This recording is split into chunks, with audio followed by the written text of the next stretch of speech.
Page 94, the Private Eye Podcast. Hello and welcome to another episode of Page 94. My name's Andrew Hunter-Murray and I'm here in the Private Eye office with Helen Lewis and Adam McQueen. The three of us have gathered. We are slightly like a coven this week, actually, as we all sit round our radiator. There's a radiator in between all of us because it's unseasonably cold in this room. Do you know what I worked out this week? I was speculating about our colleague Helen and how she finds time to do everything that she's up to at the moment. And I thought she must have a time turner. And I suddenly thought, my God, she is a man. And then very rapidly I thought, oh my God, I'm Ron Weasley. You're the Ron Weasley of the podcast. Who is not present this week, is definitely Dumbledore, isn't he? You are the boy that lived. I think I'm Neville. That's very nice to hear, but I'm pretty sure I'm Neville Longbottom. I did. It was a thing that came up a lot during my adolescence. I used to hang out at this lovely tattoo shop in Worcester run by Americans, and they went, "Oh my God, you're so like Hermione," Wow. which was adorable. So you used to hang around a tattoo shop for your adolescence. Nice. I had at one point nearly 20 piercings. We can deal with this on a later podcast. I think this is a post-credits thing rather than an introductory section. So let me just wrestle us back on course. Yeah, right. And so we're here to talk about everything that's happened since the last edition of the magazine came out. One thing that has broken out that we like to keep an eye on is the Reform Party, which completely unaccountably and unpredictably has fallen into a bout of infighting. Couldn't happen to a nicer bunch of lads. A bit like we said it was going to. I can't believe it. In that podcast episode back in July, straight after the general election. I think at that point maybe I said, I reckon probably 6 months. They managed 7.5 nearly. So I'm really surprised. When I saw those rats trooping into that sack, I thought harmony is bound to ensue. And I'm gutted. So this is to do with... cause of this is Rupert Lowe, who is the MP for Great Yarmouth and former chairman of Southampton Football Club, who was elected as a Reform MP. He gave an interview to Andrew Pearce of the Daily Mail in which he said a series of slightly mad things like, I'm the one-eyed man and he's the one who comes out on top in the kingdom of the blind. And you sort of thought, where are we going with this? But among them, he also said, we don't want to be a, quotes, protest party led by a messiah. And if Nigel Farage wants to succeed, he needs some good people around him. And, fie, I know people are talking about me as a potential Prime Minister, but it's far too early to be talking about that sort of thing. And someone who thought it was far too early to be talking about that sort of thing was Nigel Farage, because the day after the interview came out, Lee Anderson, 30p Lee, as he's known in these pages, who is a Reform MP, and Zia Youssef, the chairman of the party, revealed that actually at some previous point complaints had been made both about Rupert Lowe and about people in his office. Yeah. And sadly, as a consequence of this, while they really looked into this and gave him really good due process, he was going to be suspended from the party whip.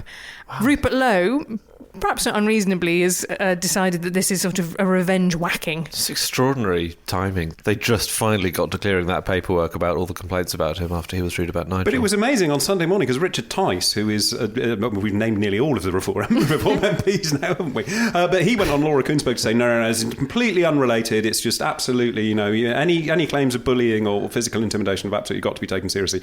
Meanwhile, Nigel Farage, writing in the Sunday Telegraph, pretty much said, no, totally, He's completely out of order. He's challenging me. It was like the O.J. Simpson book, If I Did It. It was like, if I had whacked him, then it would have been very successful because I'm great.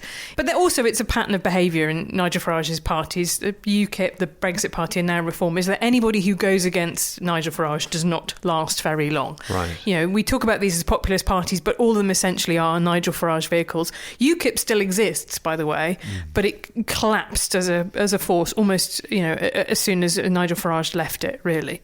Well, not for the first time, because he stepped down, didn't he? And then he came back a couple of times. But then at one point it did all seem to just slide out of his grasp when we had people like, was it Gerard Batten and Henry Bolton? Oh, there's going to be a little quiz on some of this later. Oh, yeah, look forward to that. Can I just check? Rupert Lowe is, as we say, one of the five. Yep. And he's the one who Elon Musk spotted. He had leadership potential on Twitter during January's Keir Starmer is a paedophile enabler spree of tweeting.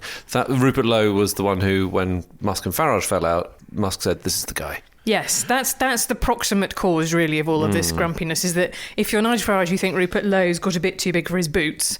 And if you're Rupert Lowe, you think Nigel Farage is actually a bit of a softie. So Rupert Lowe, for example, thinks that we need mass deportations. He said, we should have, for people who arrive on small boats, they should be put on an island somewhere and given, quotes, minimal food rations. He's one of those people who revels in the idea of being cruel to illegal immigrants, not just merely saying, as most of British mainstream politics does now, we need strong borders and it's fine to be concerned about these things.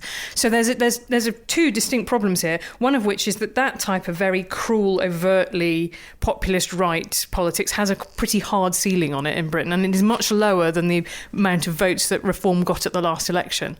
So Nigel Farage, I think, is very well aware of that if he pandered too much to that tendency, he would lose people who maybe once were Labour voters in those northern seats, for example.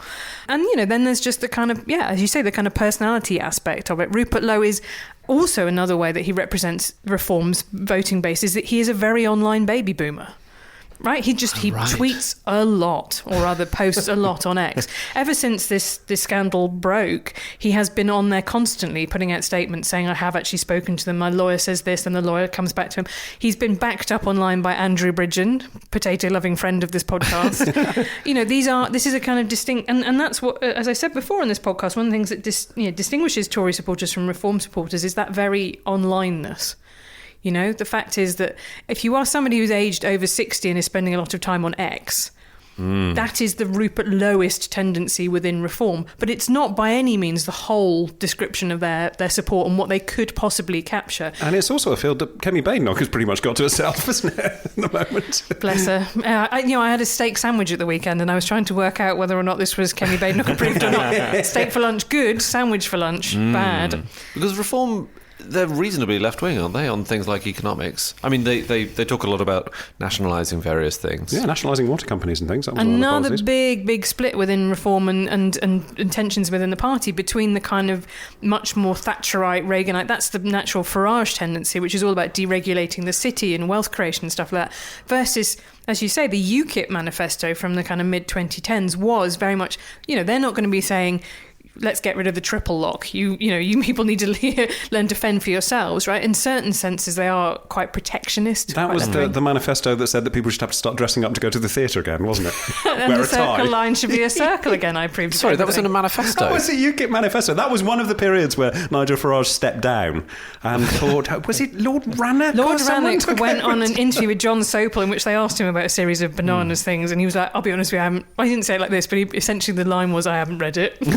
Anyway, I thought it would be nice, given that my main takeaway about everything related to Reform is Nigel always wins. Okay. I thought it would be nice to have a little quiz about people who are sadly no longer with Nigel, or, people who've cycled out of parties that he's founded even after he's left them. So, what happened at UKIP's 2013 Women in Politics event that led to Godfrey Bloom leaving the party?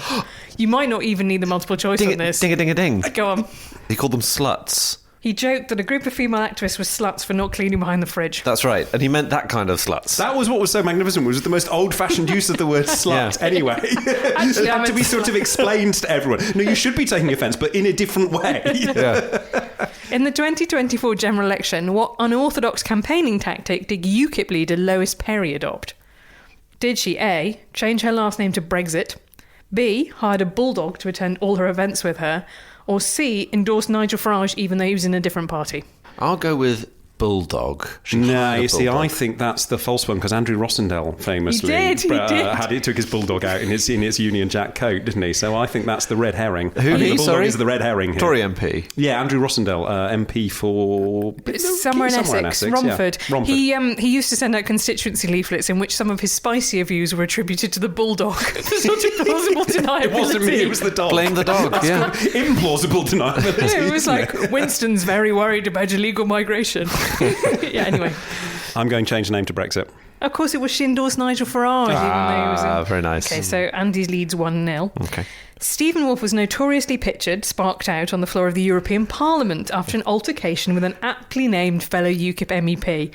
What was the MEP called? Buzz! All right, and you don't even need the multiple choice. I can give you them if you want, and then you get first go at it. Dan Punchy. Jeffrey Decker, Mike Hookham, or David Nutter? It was Mike Hookham. It was Mike Hookham. Hookham in. And they had a fight, mano il mano. Mano il mano, yeah. That was the phrase one of them used. Yeah, Mike Hookham, over whether or not Stephen Wolfe was going to try and defect to the Conservatives. Would you like to know what happened next to Stephen Wolfe? He got taken to hospital? Well, yes, that's true. But he resigned from UKIP in 2016, saying it had become ungovernable without Farage, round one. He later tried to join Reform as a candidate, but wasn't accepted. Thanks to Nikki Sinclair, a UKIP MEP from 2009 to 2010, which unexpectedly woke record does the party hold? It was sort of both the head and the deputy head of the party being women first in the UK. Kind of in the right genre. She was the first British transgender parliamentarian. Ah. Would you like to know what happened to her in her membership of UKIP? Resigned and left the party? She was expelled from the party after objecting to the extreme views of the EFD grouping that UKIP sat with in the European Parliament. She then founded the We Demand a Referendum party, although it was basically just her. Okay. So I demand a referendum. Get her under trade descriptions. Okay, which of the following people elected as a representative of one of Nigel Farage's parties did not subsequently quit or get expelled? Okay? Douglas Carswell, Mark Reckless, Nigel Farage, former Express journalist Patrick O'Flynn, former leader Suzanne Evans, Calvin Robinson, a priest-ish, Carl Benjamin, a.k.a. Sargon of Akkad, UKIP leader Henry Bolton, Mark Meacham, a.k.a. Count Dankula, UKIP leader Diane James. I've forgotten the question.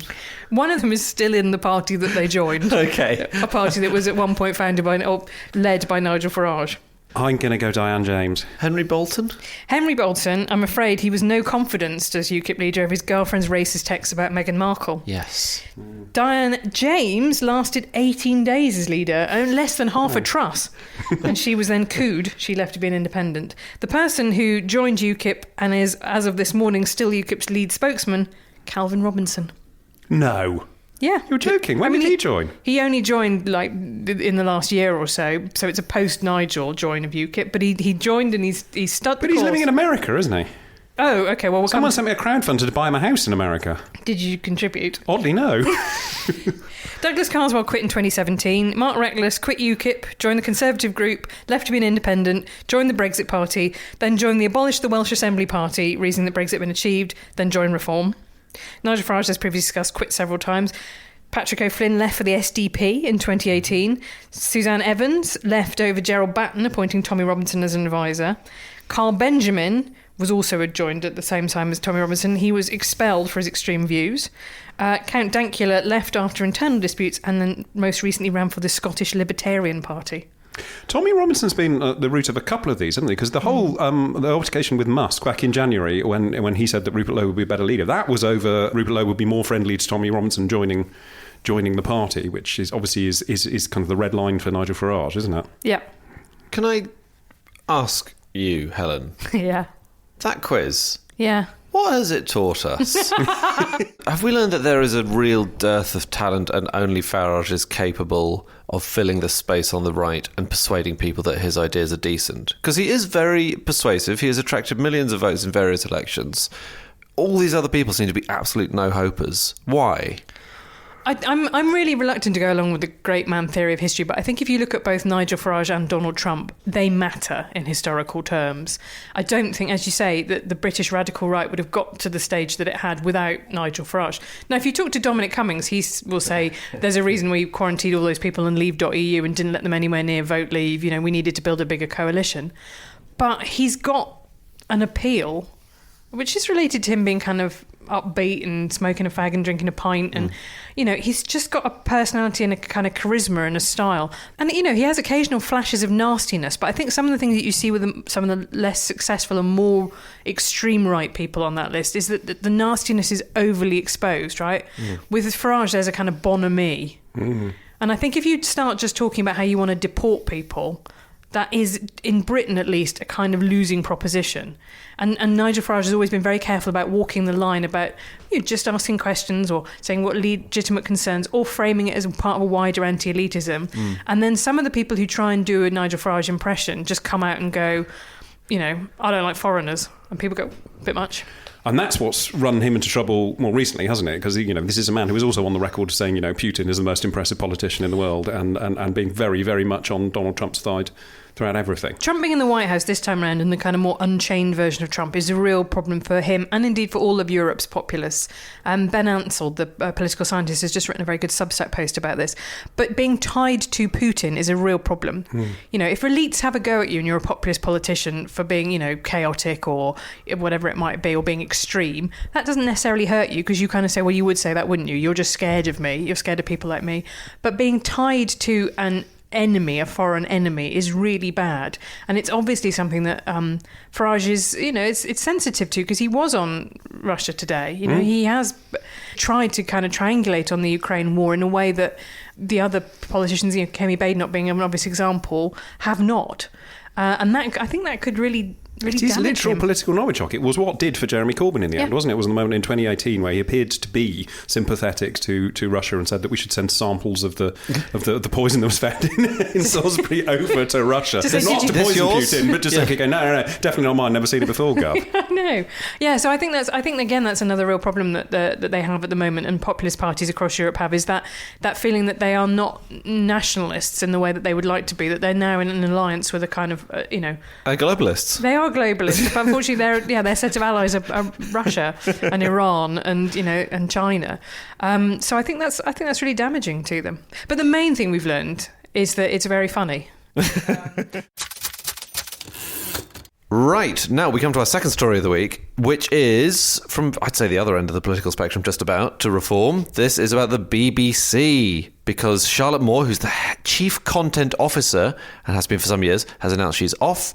The BBC's new chairman, Samir Shah, has given his first big interview where he's been talking about the direction of the BBC. We're coming up, the BBC's licence to operate runs out, and it's all about how they're going to pay for what comes next, the following decade, because these things are normally done every 10 years. So it's a time of change.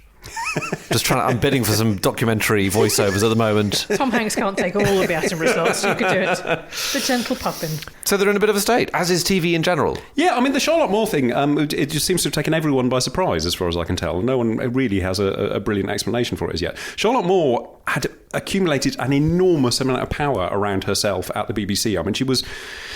By the end of it, I think she was chief content officer, which is basically sort of lord of everything. It really is. She'd taken over so many briefs from other people. We used to have channel controllers who used to be, a big deal back in the days of when it was Michael Grade cancelling Doctor Who or Alan Yentob getting rid of El Dorado. These were kind of like household name type people. Out of every single episode of this podcast, last time it was the Wheel Tappers and Shunters Club or something. This time it's El Dorado and Yentob. El Dorado is much more recent than that. So what you're saying is Charlotte Moore was a kind of Cromwell figure. She drew in an awful lot of different parts of the BBC, took over the whole of TV and radio, which used to be separate divisions. Because it's a really, really Byzantine organisation. There's a Director General, then there are about 50 layers of different management soup. Yeah, there's this whole other wing called BBC Studios, which is the commercial wing that no one quite understands the relationship. No, and then it will have super indies, so it will have independent production companies that are nonetheless wholly owned by the BBC. And the bit that people often within the BBC say this to me, and I want to go, isn't that just still the BBC then? Apparently not, no. And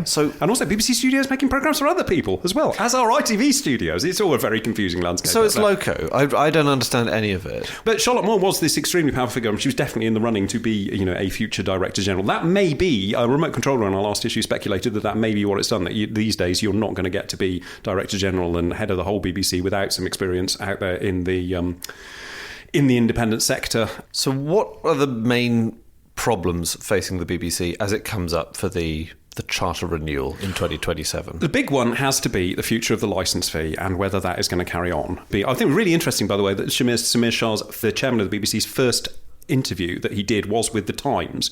So a Rupert Murdoch paper that has been strongly ideologically opposed to sort of the very existence of the BBC and certainly the public funding of the BBC through the licence fee for many years. So, that's getting right out there and not talking necessarily to the friendliest of sources. But the debate over the licence fee has changed enormously. In the fact that these days, most of us are, or those who can afford it at least, are subscribing to various other forms of television, be that Netflix, Amazon Prime, Disney Plus, but there are absolutely so many of them out there. So the idea that you just have a sort of universal public broadcaster service, which you are obliged to pay currently £169.50 a year for, I think is much, much less tenable. And certainly Lisa Nandy, who is the Culture Secretary, we've seen has been floating ideas of different ways of funding. I mean, a very bizarre incident before Christmas where she floated, or those close to Lisa Nandy floated the idea of it being funded out of taxation, only to have that pretty much immediately shot down by the government of which she was a part.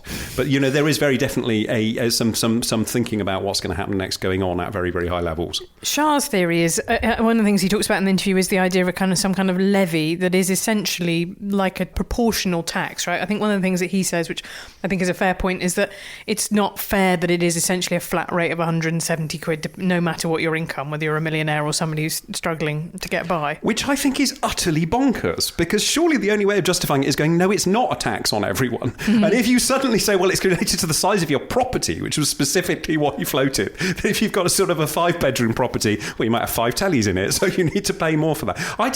That one just seemed to be a complete non-starter to me. I think it's a bizarre one.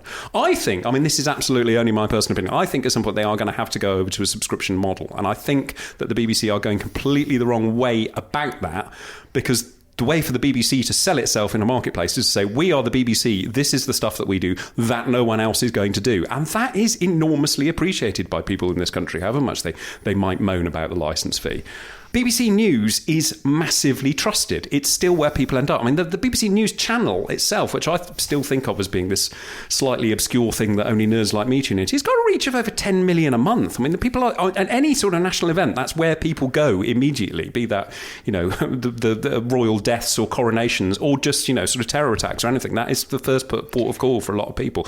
The other thing that people are showing is that they are willing to pay for news these days. They're not willing to pay for newspapers necessarily, but there is an appetite. People are, as things fracture more, there is an appetite for paying for trusted news sources, be that substacks of people whose writing you like and you trust, or GB News is charging considerably more. GB News has membership. You can watch GB News anyway. It's on Freeview or satellite. But there are people out there. There are GB News viewers who are willing to pay up to something like £200 a year to be members of GB News and get exclusive behind-the-scenes footage. What on earth do you get for 200 quid? Do you get to kind of go on and shout at one of the hosts or something like that? You get to be racist in the comments, as we revealed in an issue a couple of editions back, and you also get exciting things like Christopher Chope telling viewers why he decided to defect from the Telegraph and go and work for GB News. Okay, so 170 quid a year is what? That's about £14 a month. Something like that, yeah. Most other platforms are charging not a huge amount less than that. Netflix £155.88. Okay, so for Disney £109, just to give you a couple of comparisons. Okay, so for Netflix, for example, what you're getting is a lot of not brilliant TV and movies, and some really good ones as well, that you will only be able to get there. How could you be so rude about With Love, Meghan? I know you love it. I suppose the thing I want to know is, how on earth can these things be compared with each other? It's really hard. And they can't, because the BBC is providing you, apart from anything else, with radio, which is an entire thing on top of that. But also, there's an awful lot of stuff that the BBC does, which I think is the stuff that justifies its existence as a public service broadcaster and is appreciated by people. But that seems to be the stuff that they're insistent on cutting back on. So last year we had massive cuts to BBC local radio, which is a huge thing for a really unserved older audience out there. There were also attempts to cut back on the funding of sort of orchestras and choirs and that support of music, which isn't just about supposedly elitist kind of classical music either, because the other thing they cut back on was BBC Introducing, which is a real thing where a local radio and TV people are out there in communities supporting kind of younger bands coming through, and that music industry that's incredibly hard to break into or to make any money from. These are the sort of things that a public service broadcaster ought to be doing, and you're not going to find Netflix going out there and doing that. You're certainly not going to find Disney going out and doing that. I mean, this might be sort of heretical, but things like Call the Midwife or Vigil could sit perfectly well on any of these subscription services. I think that's a bit harsh, because I'm not sure, actually. I mean, Call the Midwife is now an absolutely massive banker of a hit, but if you had tried to get that going as an independent commission for Netflix, I don't know if they would have said... I mean, every TV production company you talk to says, we don't really want to do period drama, and you go, you seem to be doing a lot of it nonetheless. But then one of the things that was reported on the Sunday Times this weekend is about the kind of nightmare state of drama. Actually, the Guardian Observer had some stuff on this too, about sort of even very senior producers working as shelf stackers now, because it's a big drought in that industry.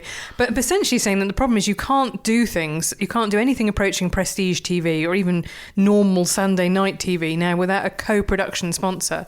The guy who was behind commissioning this debate versus the Post Office said, I couldn't do that now. So basically, with the Beebs, or ITV in that case, stump up some of the money and a much bigger... Yeah, about half often, and then a bit more half comes from an international sponsor. Now, Netflix did have Toxic Town, which is one of those kind of issue and events dramas, so it is possible. But it really worries me about that. And I sort of take your point, Adam, but I just think people need to sort of buy into the BBC as a concept.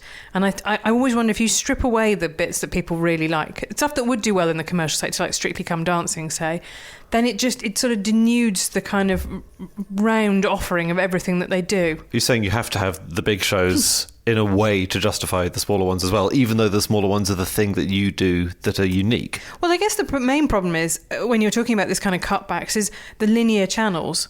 They've just got to fill, at least, even if BBC only broadcasts in the evenings or whatever, they've got to, well, now online, but you know what I mean? For BBC One and BBC Two, they've got to fill 24 hours of scheduling every day. Netflix doesn't. I mean, it's not got any pretensions to it. You could obviously watch Netflix 24 hours a day if you wanted to, but I wonder, at some point, do the linear channels end, and at that point, this becomes... I think, again, that's something that's inevitable. I'm not talking about that being in the near future, but I mean, if you're talking about planning for charter periods are 10 years each, and you've got to be looking to the one after that as well. So, I mean, at some point, that is... The thing that always amazes me is not only the number of people who are still watching linear TV and just switching on and seeing what's on, it's the number of TV listings magazines that still seem to be doing really, really well. It's one of the great mysteries of journalism. There's about 5 or 6 different options of them out there. And you just think, well, but so people are still going out with their highlighter pen and putting the ring round things. So, I mean, that is still very, very definitely there. But the co-production thing is kind of an argument against that as well, that maybe they should be looking at doing more things like that. I mean, so Doctor Who at the moment is a co-production between the BBC and Bad Wolf Studios, isn't it? Which is Russell T Davies and Judy Gardner's set up. And funded by Disney money. And funded by Disney. And outside of Britain, it goes out on the Disney Channel. Now, that doesn't seem to have worked out that well. There are rumours that Disney are very much thinking of pulling out of that at the end of this particular deal. But that sounds like more of an international thing anyway, or it'll give it an international skew, whereas what works really well, like the local radio you're saying, is things that actually reflect where people are around the country. Where people are, and give you an offering. I mean, the other thing about local radio is that is a network that any news provider would kill for, isn't it? It's people embedded in their communities with connections to that community, so that if something happens in Runcorn or Widnes or Southampton or whatever, you've got boots on the ground, basically. It's out there. It's a really justifiable thing. And the other bizarre thing that I find that the BBC are doing, in terms of when you're talking about stuff that will work on streaming services, if you go to the iPlayer, there's quite bizarre things on there. So Meghan Markle, another show of hers, Suits, which is old. It's from before she married Prince Harry. All 7 or 8 series or something of that are all up on the iPlayer.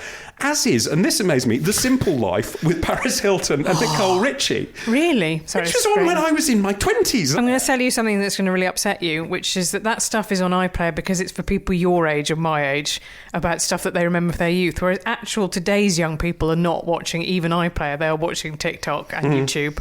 And that's the main thing, is how does the BBC capture anybody under the age of 40, really? That's you are now entering the kind of old demographics that people from traditional media are going to cater to. And as happened when newspapers went online and started largely flogging their wares through Facebook and Twitter, most people aren't aware of who made something or where it was originally. I mean, if you're watching, an awful lot of TV is watching small clips on either TikTok or YouTube now. It might have a little BBC logo in the corner, but hardly anyone is going to notice that. And as far as they're concerned, they're watching it on TikTok or YouTube. That's where their loyalties lie. One thing that was really pleasing was the fact that Mr. Beast, the megaton YouTuber, has had a lot of trouble making a mainstream reality TV show. And it's one of those things that's quite pleasing, where it's like, oh, actually the gradient for making big telly is actually quite tough. It's not like these new guys have got all the answers. Actually, sometimes there are things that are really genuinely hard that we just don't appreciate enough, because only good people do them. The basic problem is that all TV is in a huge amount of trouble. The BBC is just a huge example of a huge TV maker. A similar thing happened to video games, where all the consoles got into a race about how good they could look, right? They just needed huge amounts of computer power, because what they thought people wanted was the raindrops to look really realistic on the end of your gun as you shot someone in the face. Sorry, I've been playing a lot of Far Cry this weekend. I have done a lot of that. And actually, some of the best and most beloved video games are actually pretty kind of lo-fi. But what it meant is it put them into a kind of arms race on graphical processing, and that jacked up all of the prices. It meant that often titles were released when they weren't really that particularly finished, and you had to have a day one update. And a sort of weirdly similar thing has happened with TV, which is that the streamers entering the market has just jacked up the quote-unquote quality level of anything, right? You had all of those interviews around The Crown that were like, we remade the entirety of Diana's wedding dress, and people's expectations, rather than just going, oh, she's put her in a white dress, sort of that vaguely will do, have gone up, which is, again, the story of what's happened to Doctor Who, right? It used to be, the fandom loved the fact it was all filmed in a quarry. They'd be like, oh, there's a quarry episode standing in for an alien planet. Now it's CGI'd up the wazoo, and it doesn't actually make it any more lovable. It doesn't make the stories any better. It just makes it a hell of a lot more spendy. But that's deemed to be what audiences demand, a level of spendy that means it's costing them $2-3 million dollars an hour. The other thing that I think will happen is the death of soaps, because they are one thing that they're not doing well now on linear TV channels, neither EastEnders, which has just celebrated its 40th anniversary, or Coronation Street, which is right down there from the 26 million who watched Den and Angie, which was exceptional, but right down from the sort of tens of millions that they're used to.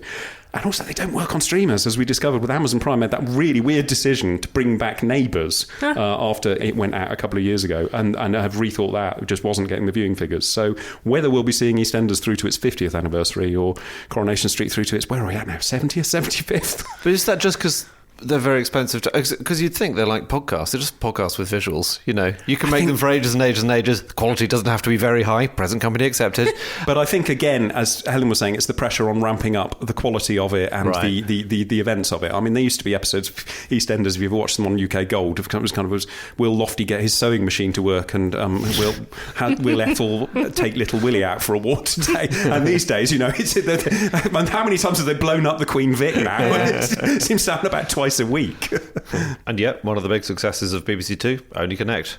It's made for nothing. The price is a piece of Perspex. It gets huge viewing figures. It gets really, really decent viewing figures. All of those late afternoon quizzes as well do. I mean, your Pointlesses and your anything involving Bradley Walsh. I always feel bad for the people on Pointless, because they have the thing, we know when the jackpot's only like 1,250 because it's the first day, and then there's two of them. And they're like, what are you going to spend it on? And they're like, you can see in their eyes, they're going, it's sort of just about a holiday, isn't it? Now, let's take in a little bit of glorious spring sunshine in Riyadh. Let's get Rial. Yes? The currency. Thank you. No. Okay. No, Andy. Let's go to Saudi Arabia, where all sorts of very consequential meetings have been happening recently. So the initial US-Russian summits over ending the war in Ukraine took place there a month or so ago. And Volodymyr Zelensky recently flew there for meetings with US officials with the same aim in mind. And it's an interesting place, not least because Britain has very, very, very strong ties to Saudi Arabia, and the role of Saudi Arabia is changing. Britain seems to be absolutely determined to cling on. It's extraordinary. I went through the last 6 prime ministers we've had.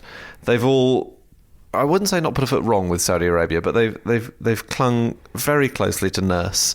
Boris Johnson was just there for a half-term holiday. Wasn't he just? In fact, actually, when one of my favourite media outlets, Carrie Johnson's Instagram feed, was posting all the way through the half-term holiday these gorgeous vistas of what looked like the kind of Maldives, just like lovely white sand beaches, adorable blonde-haired backs of children's heads, because she desperately wants to post pictures of her kids, but also knows that she sort of haven't got faces. Their hair just goes all the way around. Leading to Adam's long-running conspiracy theory that there's a family of little cousin Its running around. But anyways, at the end of the week, she said, oh, by the way, of course, it was the Red Sea Marriott. I looked it up. She said, it is quite expensive. I thought, are we paying for this ourselves? Who knows? If you are paying for yourself, the entry-level room is £1,000 a night. And I suspect they may have had one of the rather more charming villas.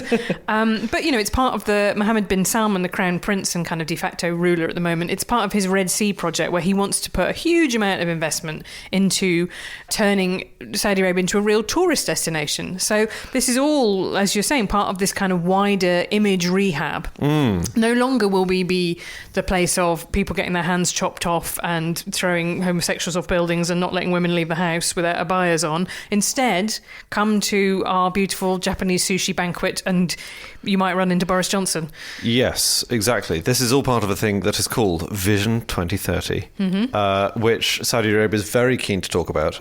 Broadly, it means they want to make themselves less dependent on oil and more dependent on things like owning influencers and owning all sports, which are growth areas. So that is certainly what they want to talk about. There is a very convincing counter-narrative that actually a lot of the reforms, quote unquote, that have been made are rather skin deep. And if you say anything critical about Mohammed bin Salman, you will be in prison very, very swiftly. My Atlantic colleague Graham Wood went and did a very big cover profile a couple of years ago with Mohammed bin Salman, and he mentioned he's got MBS, as he's known, he's got a tick. You know, he does this thing where he looks like he's sort of gulping, and it is completely forbidden anywhere in Saudi media. This is like one of these things that is just unspeakable. And actually, I was going to read the Foreign and Commonwealth Office advice about going to Saudi Arabia, and they said, you know, do not criticise anybody in the regime. Also, it's possible they might dig up your social media comments from years and years ago. Well, in October 2018, a Saudi journalist, Jamal Khashoggi, was invited to go to the Saudi, I think it was a consulate yeah. in Istanbul. Yeah. In Istanbul, where he was murdered, and it is believed by various Western intelligence agencies that this was done, in fact, with the say-so and, in fact, on the instructions of Mohammed bin Salman. That led to a distinct withdrawal by the West from all sorts of various Saudi ventures. There is a thing that gets called Davos in the Desert, which is a big Saudi deal-making jamboree. Lots of banks, lots of governments didn't go. They went back extremely quickly, and this is the thing. So I did have a look through the record of the last 6 prime ministers on Saudi. So Keir Starmer went in December. The thing he said the last time someone else went to Saudi was when he accused Boris Johnson in 2022 of going cap in hand from dictator to dictator. He's now seemed to realise that is quite a good thing to do. Yeah, right. Saying we have to win contracts and investment around the world, and UAE and Saudi Arabia are key partners. So that tune really has changed. Rishi Sunak met him in 2022, invited him over in 2023. Liz Truss got in with a call when she became Prime Minister. Sadly, there wasn't time to take things any further, but there wasn't time for a Waitrose delivery. No, exactly. They got along famously, basically. Boris visited in 2022. He was actually there in the country about 10 days before Khashoggi was murdered, which is better than being there 10 days after Khashoggi was murdered, but nonetheless. He was quite vocal about the Khashoggi murder at the time, wasn't he? He was. Oddly but not now. No, he seems to have recovered his bonhomie. Theresa May is an interesting one, because she was PM at the time of Khashoggi's murder, and made very clear what she thought about it. And a few years later, she announced in the Register of Members' Interest she'd received £107,000 for a speaking event with the Saudi Arabian government, the World Travel and Tourism Council. David Cameron, you may remember, went camping with MBS in the desert when he was working with Lex Greensill, trying to shove his I dodgy... remember that lovely photo of them in the yurt. Exactly. So it does feel like when you become Prime Minister, you get, ushered into Downing Street, you get given the letter to write to the nuclear submarine commanders, and then you get told, here's why we're going to be nice to Saudi Arabia. And it's financial, it's weapons sales there and investment here.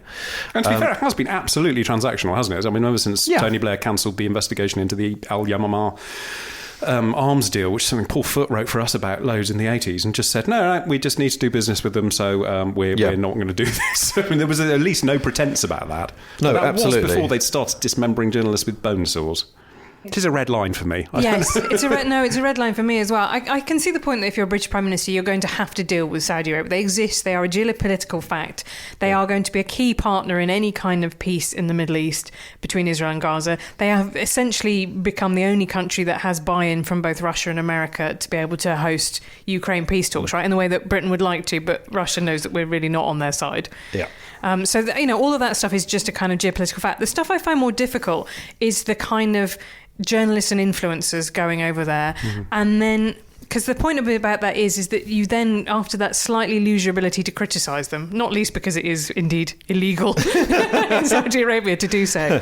Yes, and this is where I think this is a big part of the MBS strategy, is to make it seem like Saudi Arabia is not a petro-state. They get about 30% of their income from oil. They're definitely a petro-state. How much they get from their gullies, Andy? Having them put the pavement. It's all Gulf, no gully there. They are investing big in Chinese green tech. That is a thing they're doing, and that's I'm sure that's something also they want to shout about. They're very keen to be known. That's known about in the West. The idea is that they want to be a middle power. So between the USA and China, and somewhere where, like the UAE, a lot of deals take place. So there is this chat about greening the economy. We'll see how real that is. But as you say, the media stuff is really interesting. So they bought a big stake in the Independent and the Standard.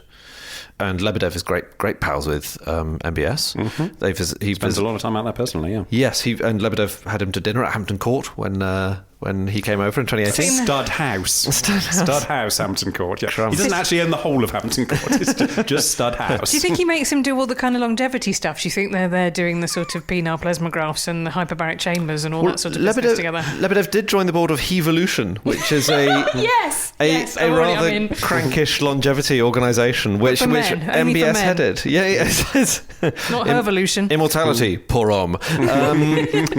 And this is all via the PIE PIF, the Public Investment Fund, which is about $500 billion of oil money. It's big. They started it in the 70s, and turns out we've needed a lot of oil since then. So that's been spent on things like Newcastle United, 2034 World Cup, the Live Golf Tournament. I know you two are both keen golf fans, and they've... Do you know what? I know so little about that I thought, this is how posh I am, I thought that was the 54 golf tournament. Oh my God. But there are things like Vice, where the Saudis bought a chunk of Vice, and as a result, it really pulled back its criticism of the regime. There was a lot of reporting that they would have done. One editor at least resigned in protest over that. So that's the interesting thing. They've bought shares in Disney and Facebook. About 1% of each of those two is owned by Saudi Arabia. So... and it's not just about media ownership either, because there's an awful lot of SponCon. I mean, we've done endless pieces in Street about various papers, particularly the Financial Times is quite keen on, whilst being editorially quite critical of the Saudi regime at times. Awful lot of stuff from sort of Visit Saudi and is it Neom? Neom. It's the noise of the future. It's the noise of the future. Neom.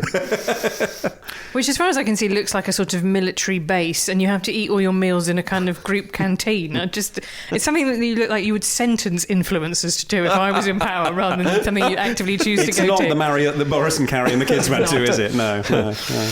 So as these meetings are happening, it's very interesting to think this is a space that Britain, as you say, Helen, might have occupied in the past.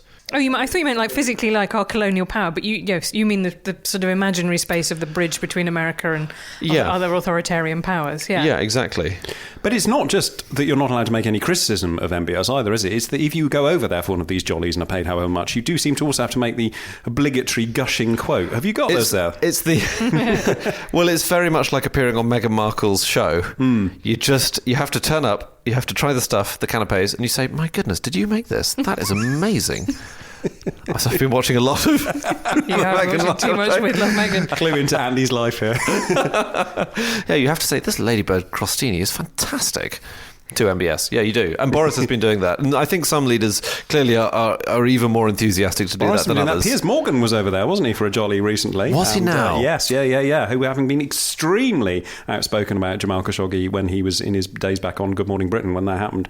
This is what he said at the when he was interviewing then Business Secretary Kwasi Kwarteng in March 2021 about Crown Prince Mohammed bin Salman. Are you going to apply sanctions and stand up in a moral and ethical way against this Crown Prince who, according to the United States government, is a man who murders journalists? Where is our moral compass? He literally sent a team of executioners to lead this journalist into a room where they sawed him to pieces. Do you not feel uncomfortable about doing business with him? This is Piers Morgan in January this year when he appeared as a guest at the Saudi Real Estate Future Forum in Riyadh. I have never seen a personality like that of His Royal Highness Crown Prince Mohammed bin Salman. I have witnessed gender equality in the kingdom, and I am very proud of the developments the kingdom is experiencing, supporting and empowering all its citizens. Saudi Arabia has achieved remarkable success in sports, with national team players demonstrating a high level of skill and competence. This transformation happening in the kingdom is truly inspiring, both intellectually and emotionally, driven by a visionary approach that sets a global benchmark. I mean, Meghan Markle at this point would be kind of like being slightly sick in her right. Yeah, you can stop there. Yeah. How much money would they have to give you to put that out? Much as I want to live in a really big house, I'd be like, you know what I mean? Even if that could be about my own mother, and I wouldn't want to say something that nice about uncritically nice. I think I'd have the get out clause because they said, "Do you want to come over for X amount of money to a certain?" I'd just say, "Can I bring my husband?" Is that all right? He and Tucker Carlson interviewed each other. Oh, God. There's a sort of bizarre stage set of the two of them in front of a kind of windswept dune. Had they both been briefed that they were going to be the one being asked the questions? And I fear, although I only watched about 10 minutes before my eyeballs started liquefying, that they sort of did a kind of tag team thing where one of them did one in the end, they both put it out on their own platforms, as it were.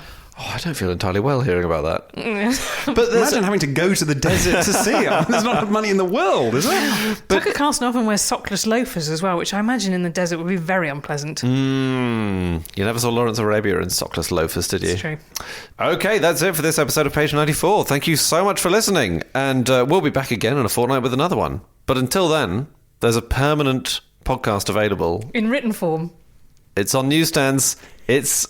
permanent podcast is such a nightmare. Terrifying. I mean, Joe Rogan's enough, surely. It's on newsstands. It's at private-eye.co.uk, and it's called Private Eye Magazine, in case you didn't know that already. It's terrific. Go and get it. Thanks for listening. Thanks to Matt Hill of Rethink Audio for producing. We'll see you next time. Bye for now.